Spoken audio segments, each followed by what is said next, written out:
Hello guys. तो आज IT stock के बारे में बात करने वाले हैं हम। मेजोरिटी दो स्टॉक जो मैं प्रिफर करने वाला हूँ, मतलब कि विप्रो और इन्फोसिस। ये दो स्टॉक है। आपके सामने ये विप्रो का चार्ट खुला हुआ है। जो एक मैं लाइन बता दूँ, पिछले कई सालों से, मतलब कि ये जो लाइन परफेक्ट में सभी में ये लाइन चार्ट ड्रॉ करके ही बताता हूँ कि ये जो परफेक्ट जो लाइन है, मतलब आप देख सकते हो ये क्रूशियल लाइन यहाँ से लेके यहाँ तक की आप देख सकते हो। 200 से लेके मतलब कि यहाँ तक, ये देखिए यहाँ से 170 से लेके 200 तक पिछले कई सालों से, यहाँ से लेके मतलब कि 2010 तक छोड़ दीजिए, लेकिन 2013 से लेके 2020 तक ये यहाँ पर ही था। नगद 2019 में ये 300 के आसपास था, फिर ये 2020 में 190 के आसपास आ गया था। तो उसके बाद उसने जब रैली देखा 2020 के बाद आईटी बहुत चला, मतलब कि कोरोना था उसमें आईटी बहुत चला, यहाँ तक बूम आया 729 के आसपास, मतलब कि 750 के आस 715 के आसपास हो गया था। फिर से डाउनग्रेड आया आईटी का, क्योंकि आईटी जो इन्फ्लेशन है था वो बहुत ही शॉर्ट, मतलब कि आप देख सकते हो आईटी का बहुत शॉर्ट हुआ। मतलब कि 2020 के बाद, कोरोना के बाद आईटी बहुत चला, लेकिन उसको आईटी एक ऐसा सेक्टर है जो 2 साल चलेगा 3 से 4 साल रुकेगा, फिर 2 साल चलेगा 3 से 4 साल रुकेगा। ऐसा ही सेक्टर था फार्मा का। फार्मा भी सेम इसके जैसा ही था, लेकिन अब उसका परफॉर्मेंस उससे बढ़िया था, बढ़िया हो गया है, आप देख सकते हो। तो आईटी में मेजोरिटी में ऐसा देखता हूँ कि आने वाले कुछ साल, मतलब 2024 और 2025 में जो भी है मल्टी बैग स्टॉक है, आप देख सकते हो टीसीएस है, पीछे टेक महिंद्रा है, फिर विप्रो, इन्फोसिस मैंने आपको देखा दिया। तो इतने ये है, तो कई सारे ऐसे हैं जो उसमें आ सकते हैं। अब इसके फंडामेंटल में मैं आपको चर्चा करने ले जा रहा हूँ। तो विप्रो का फंडामेंटल आपके सामने 2,22,000 करोड़ का मार्केट कैप है। करंट प्राइस आप देख सकते हो 406 के आसपास, एक मजबूत सपोर्ट पे आसपास खड़ा हुआ है ये। और इसका डिविडेंड यील्ड अच्छा है, इतना बुरा नहीं। पी अच्छा है, उसका आरओसी अच्छा है, आरओई अच्छा, मैंने बोला था 15% से ऊपर अप होना चाहिए। प्रोमोटर होल्डिंग काफ़ी अच्छी है, ये बहुत ही बढ़िया है। प्लेज परसेंटेज आप देख सकते हो 0.0, बहुत ही बढ़िया है। आरओई 10 ईयर का 18% के ऊपर, बहुत ही लाजवाब स्टॉक्स है। और डेप्ट इक्विटी 0.8%, ये कुछ नहीं, ये कम है। 1 से लेस देन होनी चाहिए, 1 से कम होनी चाहिए, 1 से ऊपर नहीं होनी चाहिए।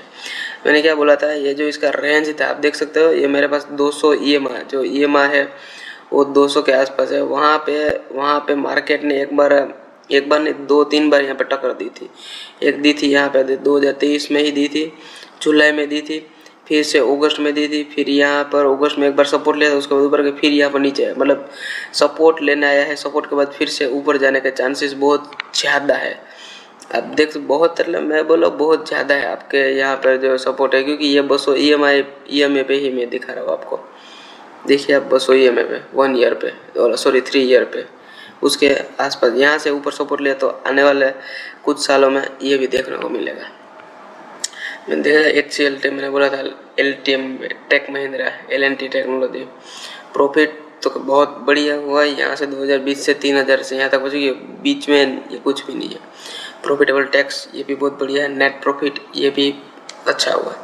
अब प्रॉफिट एंड लॉस देखते हैं। तो मार्च 2020 में थोड़ा सा कम हुआ था, 19, 20, 21 में था, फिर इतना था बढ़ गया 7,000 से लेकर 17,000 करोड़ तक। प्रॉफिटेबल टैक्स भी बहुत बढ़िया है। नेट प्रॉफिट भी बहुत बढ़िया, नेट प्रॉफिट बहुत बढ़िया, मैं ऐसा कह रहा हूँ, बहुत बढ़िया।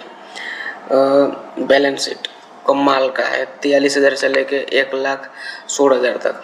वो टोटल एसिड्स यहाँ से लेके 1,16,000 तक। कैश फ्लो है तो वो भी बहुत बढ़िया है। कैश फ्लो यहाँ पे थोड़ा सा है, लेकिन कुछ ये ठीक हो जाएगा इसका, क्योंकि इस पे प्रोमोटर पे बहुत भरोसा है। रेशियो RSI देखते हैं, यहाँ से लेकर 18, मतलब फिर से खड़ा हो रहा है।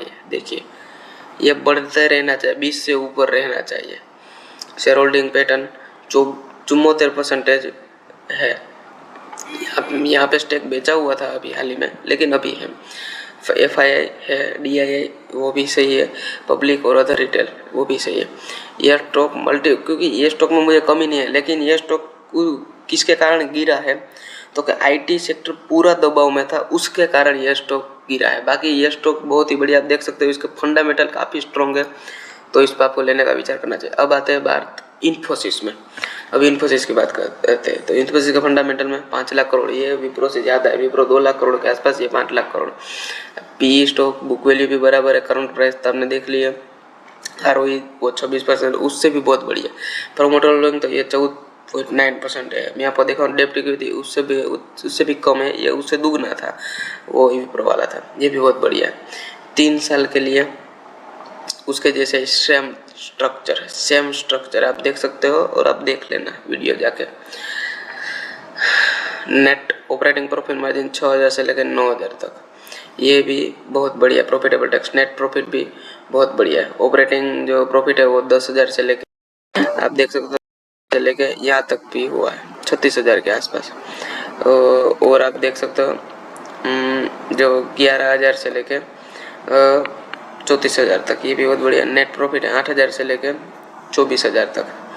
बैलेंस शीट देखते, बैलेंस शीट में जो टोटल एसेट्स है वो यहाँ 1,24,000 है, उसके जैसे 38,000, 1,24,000 से।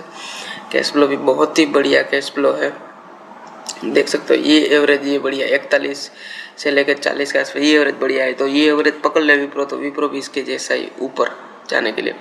12% प्रोमोटर होल्डिंग है, 31% FII है, DI है, क्योंकि FII DI है इसमें बहुत ज़्यादा है। गवर्नमेंट का स्टेक थोड़ा सा ही है। पब्लिक है, लेकिन पब्लिक का स्टेक यहाँ पे घट चुका है, मतलब कि 15 से सीधा 30 से सीधा 15, मतलब 50% कट हो चुका है। और नंबर ऑफ शेयर होल्डिंग आप देख सकते हो।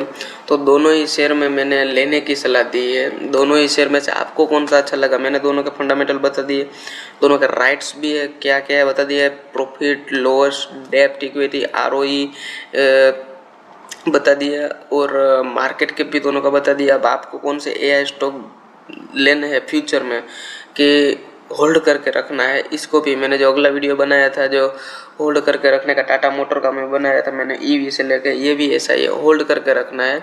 जितना डिप पे है उतना लेना है। अभी इसका दौर नहीं है, लेकिन इसका जो बूम आएगा, मतलब कि ये कार ऑटोमोबाइल सेक्टर चला हुआ है, ये सेक्टर अभी भी थोड़ा कम है। मैंने ये सेक्टर को बोला था 2 साल चलेगा, 3 साल 4 साल रुकेगा, फिर 2 साल, लेकिन एक पैटर्न जो बना लेगा फार्मा की तरह, तो ये भी चलेगा। ओके गाइस, तो मैंने आपको बता दिया आपको कौन सा शेयर लेना है और क्या शेयर पसंद आया और किन शेयरों में। अब इसके मैं दोनों के टारगेट तो मैं इसमें टारगेट नहीं बताऊंगा, लॉन्ग टर्म का है, आप रख के छोड़ दीजिए। ओके गाइस, तो मिलते हैं हम नेक्स्ट